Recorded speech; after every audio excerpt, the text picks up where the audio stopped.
মজুমদার পঞ্চম শ্রেণীর ছাত্রী। ও একটি কবিতা আবৃত্তি করে শোনাচ্ছে। নমস্কার, আমার আজকের নিবেদন পূর্ণলতা পত্রে সোনার মেডেল।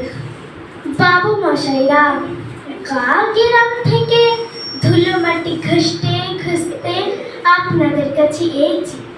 কি চাঁদকে শহর বানিয়েছেন গো বাবুরা। রোদ পড়লে, জ্যোৎস্না লাগলে মনে হয় কালকে উটের গা থেকে ঘষে পড়ে লম্বা একখান খলস। ভাতের উঠোনে হা হয়ে আছে খিদে। চাল ডাল তরি তরকারি কিচ্ছু নেই, কেবল জল ফুটছে টকবগিয়ে।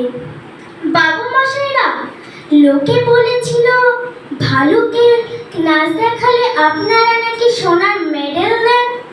যখন যেমন বললেন নেচে নেচে হয়ত পয়সা দেবেননি।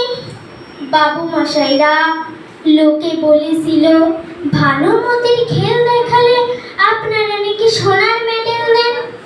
নিজের করাতে নিজেকে দুখান করে আবার জুড়ে দেখালুম।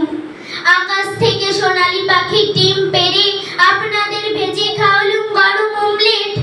বাজা গাছে বাজিয়ে দিলুম ফুলের ঘুমর, সোনার মেডেল দেবেননি। বাবু মশাইরা, সেই একটু বেলা থেকে বড় সব ঘরে ফিরবো বুকে সোনার মেডেল টাঙিয়ে। আর বউ বাচ্চাদের মুখে ফাটা কাপাস তুলোর হাসি ফুটিয়ে বলবো, দেখিস আমি মারা গেলে আমার গা থেকে গজাবে চন্দন গন্ধের পর, সোনার মেডেল দেবেননি। নমস্কার।